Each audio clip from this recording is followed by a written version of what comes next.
जेवण बनवायला 9-9:30च्या आत आम्ही झोपतो. झोपायला गेली ना तर मला झोपच येत नाही. एकसारखं मला असं झोप नाही येत, काय नसतं. डोळ्यासमोर काय काय कोण कोण कोण दिसते. नंतर असा विचार करता करता मी उठते आणि बसते. काय झोपच येत नाही. असं का होतं काय माहिती.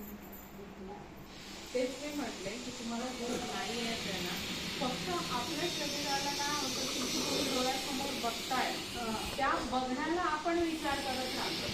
त्याऐवजी जेव्हा आपण ते बघतोय त्याला फक्त बाजूला सरकवायचं. सरकवणं थोडंसं कठीण आहे, पण तरी सरकवायचा प्रयत्न करायचा आणि आपल्याला स्वतःच्या शरीराला सांगायचं की मी आता थकली आहे आणि मला आता झोपी जायचं. एवढं तुम्ही तुमच्या शरीराला जर इन्स्ट्रक्शन्स दिले ना, तुमचं शरीर तुमचे इन्स्ट्रक्शन खूप चांगले पाळतं.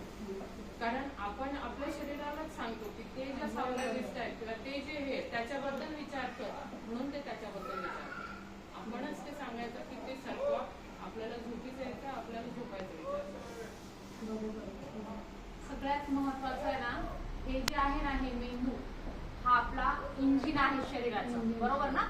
गाडीत जसं इंजिन असतं ना, तसं आपला मेंदू आपल्या शरीराचं इंजिन आहे. त्याला जर आपण संवेदना दिल्या तर तो बरोबर काम करतो आणि त्याच्यासाठी आपलं माइंड, आपलं मेंदू जो आहे तो स्वस्थ राहायला फार मदत होते, आहे की नाही. त्याच्यासाठी तुम्ही व्यायाम करणं फार महत्वाचं आहे.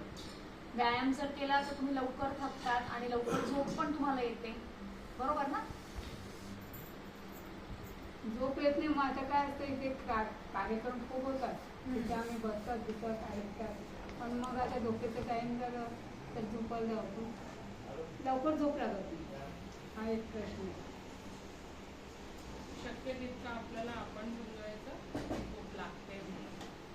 आणि हे जे आपण परत परत म्हणतो की झोप नाही लागत मला, नाही लागत, ते सुद्धा मी निगेटिव्ह नाही म्हणायचं, ते पॉझिटिव्ह म्हणायचं की मी बेडवर गेल्यानंतर मला चांगली झोप लागेल.